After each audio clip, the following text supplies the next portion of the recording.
What is going on, everyone? Welcome into Big Time Football Talk. So I've had a great couple of weeks to NFL and college football. I've just, been so happy with all the close games and all the excitement. It's just been awesome. First, I want to talk about Florida came up just short to Alabama. And I think this was a tremendous effort by the Florida Gators. I think if they win this game, I think people are really thinking a lot differently about Dan Mullen and where this Florida program is headed as far as getting into that top tier company in college football. But the Gators really outplayed Alabama for three quarters. It looked like early on when it was 21-3, Alabama was up, that Alabama was going to roll and cover that that pretty large spread of 14.5. But yeah, Florida fought back, and Florida's one of those teams. They have the athletes to match up with Alabama. There's not a lot of teams that can match up somewhat with Alabama, but in this case, it's one of those things where they can match up well, but there's still the coaching matchup too, and Nick Saban has the edge over everyone as far as the coaching, as far as that is concerned. But Florida, this is still a really good football team. It'll be interesting to see, when Florida plays Georgia. That should be a heck of a football game. The winner of that likely will play Alabama in the SEC championship game. So Florida versus Georgia, a game that you really want to pencil in on your calendar to watch. That should be a phenomenal game. Just two talented ball clubs, and then Georgia with another big win over South Carolina this Saturday. That defense, looks really dominant. Against Clemson week 1, UAB, they continued in that trend, and then of course Saturday over South Carolina, an SEC opponent. Watch. It'll be interesting to see how it plays out. Alabama, Florida, Georgia looks like the three teams that are, on a collision course to, likely finish as the winner. Florida not looking as good now, but, it's very, very likely that they'll still have a shot to get to Atlanta for the SEC championship. The next thing, Auburn, Penn State. What a classic Saturday night football game this was, Auburn, Penn State. And the thing that really, stood out to me for Auburn is, they're still having trouble on the defensive line getting pressure, and that was one thing they've always, I don't know necessarily always, but the last couple of years, they had in 19, they had Derek Brown, Marlon Davison, and you saw in this game, looked like Penn State, I think really, did a better job in the trenches on both sides of the football. Auburn has, tremendous linebackers. Owen Pappo, McCreary, Smoke Monday. They're very good at the linebacker position and the secondary position. Jacoby McClain, another good linebacker. He was the one ejected on the questionable targeting call, in the game. But, it came down to Penn State, like against Wisconsin, crucial defensive stops. And then in this game, crucial defensive stops. But, Bo Nix, kind of the story. He played okay, but missed a throw where the guy beat him deep in the end zone, and the ball just sailed over his head, which was too bad. But this is a good Auburn football team, and Brian Harsin's a good football coach, and he's a good offensive mind, as he showed at Boise State. So I think that Auburn will be just fine. And they're a team that, really excites me moving forward. They're a team that, are they maybe that fourth team in the SEC, as I just discussed, Alabama, Florida, and Georgia. Maybe they're that number 4 team in the SEC that still has, some sort of an outside shot if they, get rolling and, play better and, somehow beat Alabama. They've, been one of the few teams that's been able to do it, quite frankly. But, we'll see where Auburn heads. I think they're trending in a good direction. They're Brian Harsin, and showed a lot of fight in a very hostile whiteout environment Saturday night. So, but for Penn State, I think Penn State, maybe you can make an argument they're the best team in the Big Ten with Ohio State struggles. You saw Ohio State, their defense struggles, continue this week against Tulsa. Obviously, week 2 against Oregon when they were upset. So, Penn State, and it goes, defense wins championships. Penn State's defense, especially their secondary, is just phenomenal. Brisker, Joey Porter, They got another guy at corner. I can't remember his name, but yeah, and they've looked good on the. They're always pretty solid on the defensive front, and Brandon Smith, physical linebackers. So the Penn State defense. Watch Penn State this year. They'll get some of the tougher matchups this year. They still play Michigan. I'm not sure if they play Michigan State, but they'll play. Or yes, they will play Michigan State and Ohio State. Sorry, they're in the same division, but. Yeah, I'm very curious to see what the Penn State Nittany Lions do the rest of this football season, and we'll find out if they're the best team in the Big Ten, and if they'll obviously get to prove that right in Indianapolis. So, boy, Lamar Jackson, it really impressed me Sunday night. That Chiefs-Ravens game was just an instant classic, and it's funny, that game really had the feel as if, it was going to be, Chiefs win again. Lamar Jackson, can he not beat the Chiefs? Are the Ravens just, that team that really, the Chiefs are really the thorn in their side, or whatever analogy you want to use. But Lamar Jackson was clutch.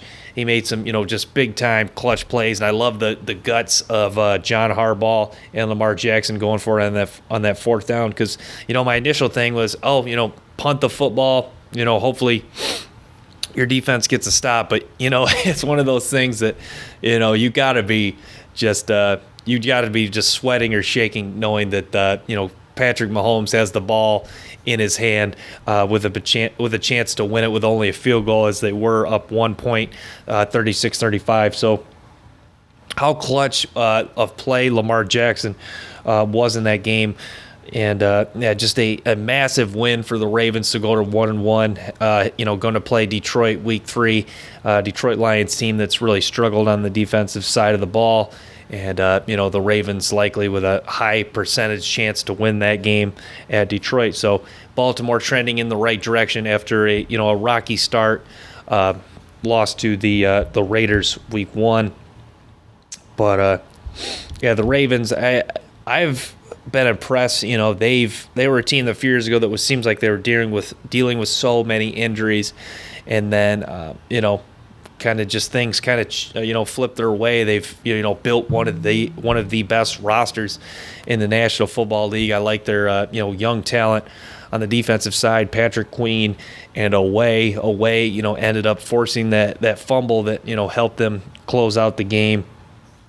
The rookie from Penn State, and they've developed so many edge rushers. This year they lose Edwards, J.K. Dobbins, and Marcus Peters, but and then Ronnie Stanley, the tackle, was out, but just did a good job of next man up, and we believe in our talented roster, and let's go get a big win at home, and they did just that. So I've really been impressed with John Gruden and the Raiders, and I was just kind of waiting to go off on the Las Vegas Raiders and Mayock and John Gruden if they struggle this year, because if you look, their drafting has just been very subpar.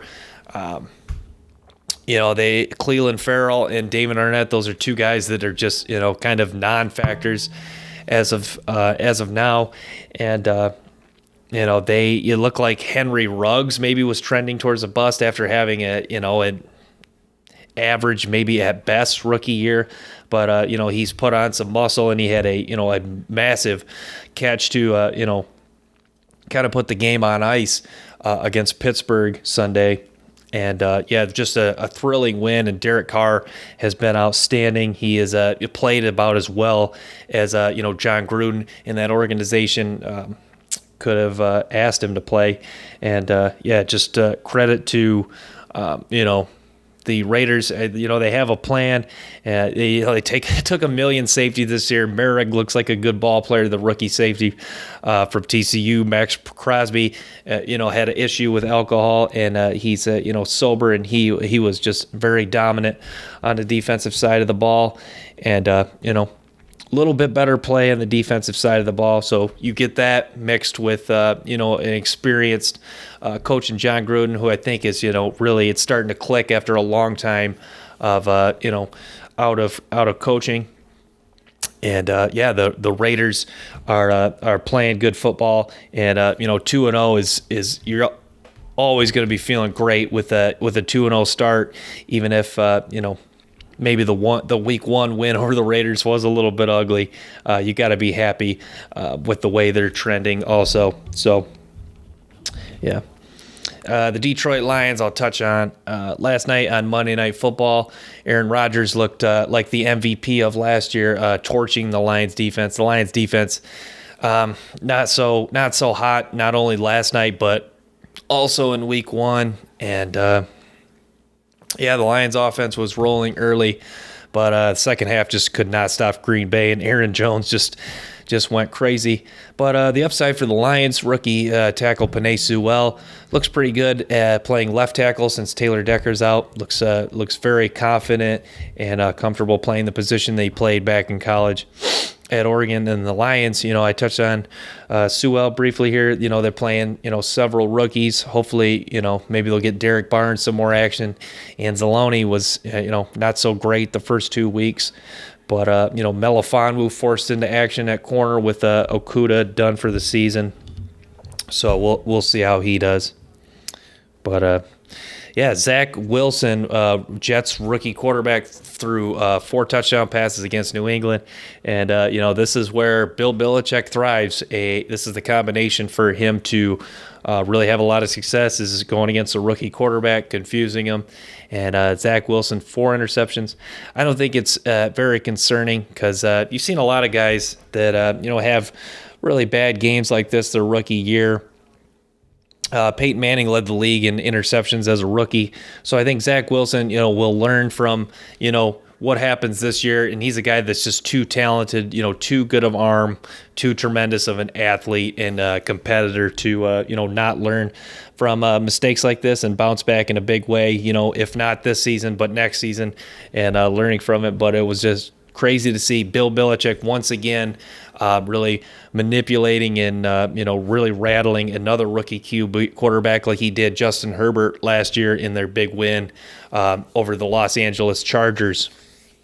So, but I'm still a believer in the New York Jets.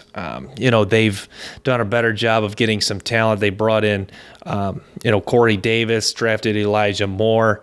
They want to see more from Denzel Mims. But, the defense or the offensive line, you got Mekhi Becton.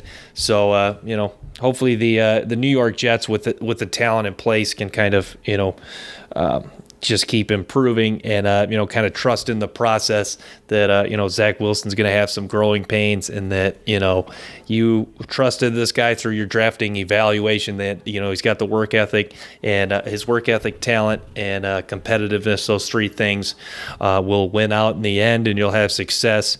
And, the bottom line, you got rid of Darnold, knowing that Zach Wilson's going to be the future, second overall pick last year in the 2021 NFL Draft. So, and then, last thing I wanted to touch on, the Cowboys Chargers. Boy, that was a fantastic game, and the Cowboys just seem like a team that's got a lot more life to them this year. It seems like they're really believing. Maybe it's because Dak Prescott's back. Maybe it's because Micah Parsons is just that much of a stud at, edge rusher, linebacker, wherever you want to play that stud in Parsons. But the Cowboys really are a team that believes they can win. And, you go into Los Angeles the first time they have fans in the stadium and you go in there and you get a big win and a big field goal as time expired. And you got to be feeling good if you're the Dallas Cowboys now and really believing that your defense is better. Zeke's healthy, looking somewhat like the Zeke of old. You got maybe the best, if not the best wide receiving core in the National Football League. Offensive line still looks pretty good. So, you got to be really, really believing if you're, a Cowboys fan in, a division that's last year was a little shaky. This year, still, not the best. But, Yeah, and just one thing, my dad and I have touched on, the Cowboys have done a great job of talent evaluation and bringing in talented rookies. Odigizua starting. You got good play from Javon Curse. I know he's not a rookie, but he played very well for him yesterday. And Micah Parsons, just, incredible pass rush ability, whether they want to play him, keep playing him at defensive end, which is likely with DeMarcus Lawrence out. So, good job to the Cowboys. And I'm just, so happy watching football this year. I realized that I did miss fans in the stand quite a bit. It does bring that extra juice. And, it seems to be helping the home teams quite a bit. It was crazy that last year there was more away teams won than home teams. So it does show that, the home field advantage with the crowd, that energy is very important. So thanks for tuning in, guys, to this episode of Big Time Football Talk. Make sure to like and subscribe if you enjoy this content, and stay tuned for more clips from the show. Till next time, peace.